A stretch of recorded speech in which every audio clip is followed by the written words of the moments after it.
Alright everyone, this is Sergio here with Fire First Movies, and today we're going to talk about Guardians of the Galaxy, which was just... Oh my god, you need to go see this movie. It was... Okay, I have Jacob here, he's going to help me do this review. So everyone, Jacob! Yeah! Woo! Jacob! Yeah! Woo! Oh man, yeah, Jacob, yeah! Yeah! Oh. Guardians of the Galaxy, what?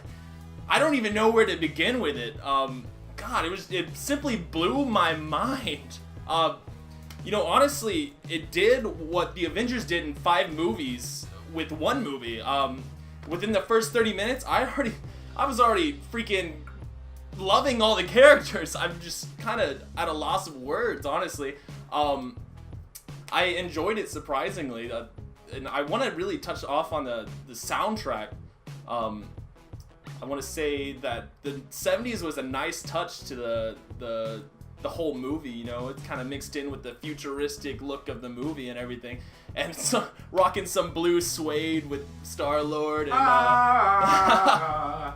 stuck on a feeling. Definitely Chris Pratt as Star-Lord, such a great pick.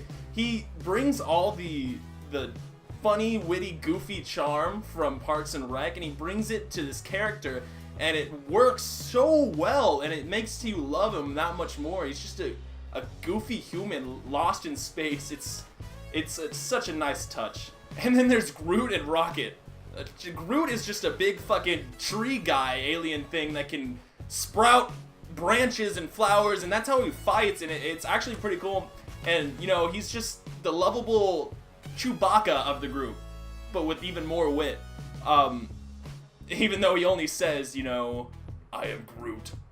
And then Rocket, him and Rocket make such a good team. Rocket's like his little leader, and he climbs on Groot sometimes, and it's just funny how he interacts, the two interact, you know, and there's a few heartfelt moments in the movie that makes you really feel for the two. You know, they're kind of best friends, and they've been through so much together. I remember that one time Groot and he did that one thing at the end. Oh my god! It's like Groot had his Hulk moment. The Hulk moment. Oh, I'm not gonna tell y'all about it. It was y'all have to see for it, and then once y'all you see the moment, it's really gonna click, and you're gonna be like, wow, this is so cool. Yeah, pretty much how Hulk had his moment throwing around Loki. Whew. Groot has his moment, and I think that was way better than Oh my god, it was. You don't know what we're talking about. Done greatly. Rocket, voiced by Bradley Cooper. Honestly, I didn't even see him as Bradley Cooper voicing a raccoon. I actually saw him as an actual character, and you know, he was I believe he was a raccoon experimented on, you know, made to walk like a human, talk like a human, and everything. And you know, there's some backstory behind it, and you know, his grief about it. But you know, it really makes you feel for him, and I think the movie really touched on him so nicely that you really, I think out of all the characters, you really felt for that guy. He's not a rodent. He's not a rodent. Don't call him that. God. He gets very upset. Very. Oh, and they get drunk. That's a pretty great scene too. Drunk Rocket. Drunk fucking Rocket. Also rounding up the characters of Guardians of the Galaxy is Drax. Drax is like just this huge, I don't even know what species he's called. I don't remember. He's a Dave Bautista. He's Dave. Oh, dude, I'm so disappointed though. I did not see one Batista bomb. Did not see one Batista bomb. Man, I don't know, man. Adding something from wrestling, I don't know. Rock did it. That's true, but that would have made it like. Alright, but yeah, Drax. He's played by Dave Bautista. He does a great job playing as a big bumbling idiot. He did great. But even though like he's supposed to be like this huge tough guy, his name is Drax the Destroyer. The Destroyer. He got his ass kicked a lot in this movie. But, you know, he's still kind of the guy, so and I think there's more to come from him. I also he's definitely the muscle. Would like to add Dave Bautista has a lot more going for his, acting career rather than his MMA career. Let's be honest here. Let's be honest. Next character I'm talking about is Gamora, played by Zoe Saldana. Is that Saldana? Yeah. I don't know, man. Okay. Yeah, she plays Gamora, which is the daughter of Thanos, and she is, oh my god, she is badass. Like, her and Nebula, her sister, also in the movie. Hot for a green chick. Hot for a green chick. So yeah, she's very deadly. She's pretty much just a human weapon. You don't want to fuck her. She's a daughter of Thanos. Well, daughter of Thanos. Like, Thanos killed her entire family and like just pretty much abducted her and like raised her to be like a slave and a weapon. She's had a rough life pretty much, but then again, so have all these other guardians, I guess we'll call them now. Next character we'll talk about is Yondu. Yondu was a huge surprise, played by Michael Rooker, and the whole time though, I was hearing his voice, all I could think is Merle from Walking Dead. I'm like, yeah, this is Space Merle right now. And he's got his signature mohawk, but it's like robotic this time. It's weird. And his arrow, he like whistles to activate it and everything. Yes. That's pretty badass. He has a Hulk moment as well. Yeah. He has this awesome moment towards the end of the movie. And just when you see it, you know what I'm talking about. It's a pretty good surprise. It's a great surprise. Your jaw will be dropped open. Pretty much. Not as good as Groot's though. That's true. And yeah, Yondu, he's a Ravager. Same with Star-Lord. And pretty much they're just scavengers. They go around edges of the galaxy collecting anything they can ravage and sell. Also, they're like hitmen. You know, they take bounties. They'll, do anything. They're pretty much mercenaries of space. And then there's the big bad guy, Thanos. You saw a little glimpse of him at the end of Avengers, but no one knew who he was. But you really get a feel for how bad he really is in this movie. You get like a whole full body image of him, and he looks super badass. And that jawline, I'm fucking jealous. Like in his voice, I think they did a nice touch of adding Josh Brolin. He really sounds very intimidating. Fuck, man. And Thanos isn't even the main bad guy in this movie. The main bad guy is Ronan the Accuser. He's pretty badass, honestly. He's the Guardians' first villain. And he's revealed at the very beginning after Star-Lord steals this strange artifact from this ruined temple after, listening to some awesome 80s tracks and dancing around. And it becomes evident that Ronan really wants this artifact that Star-Lord stole. And so he sends Gamora to steal this artifact from Star-Lord. And while she's hunting Star-Lord, the plan goes wrong because Groot and Rocket interfere while they're trying to collect a bounty on Star-Lord that they, found in the city. Placed by Yondu. Placed by Yondu, of course. That'll be, you get a little backstory there. Basically, the whole crew gets sent to jail where they meet Drax the Destroyer.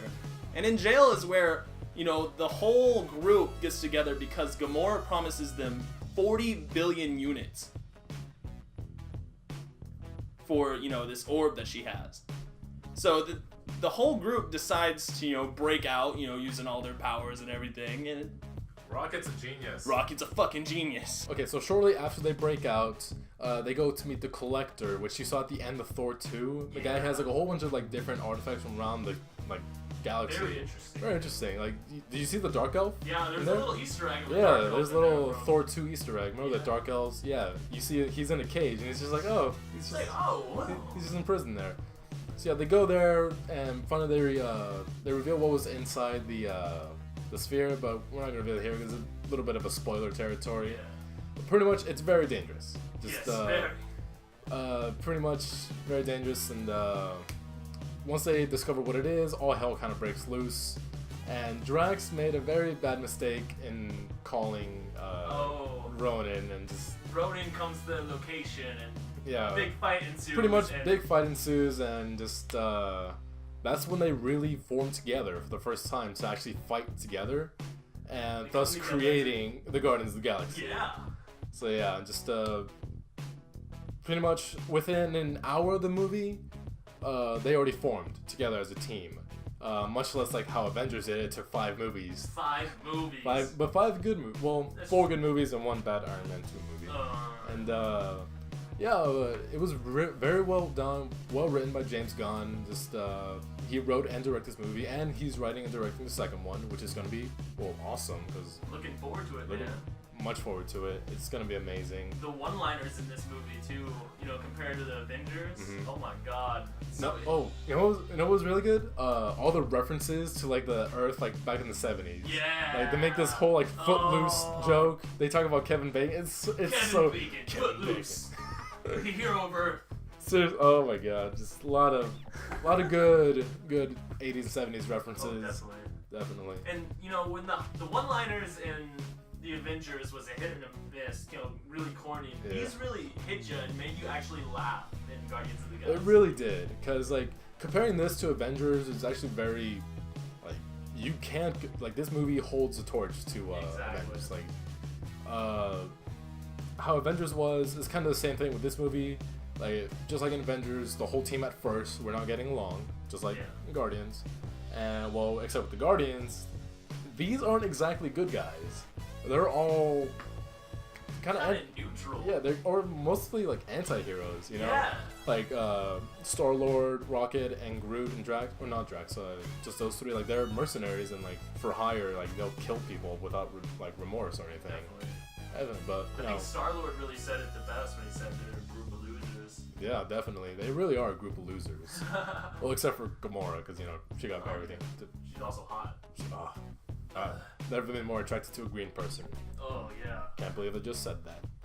Overall, this movie was amazing. If you want to see a great summer movie, definitely go watch this one, because Marvel did definitely not disappoint with this. They got a brand new great franchise with this movie, and hopefully if we need to see this team and Avengers a crossover kind of thing. Like that's what everyone's hoping Avengers 3 will be. It's just gonna be because next Avengers is Age of Ultron. Yep, Ultron's gonna be in it, and then pretty much Avengers 3 might be Thanos coming to Earth and stuff. Big baddie, very big baddie, and well, I mean, pretty much that's the only connection there.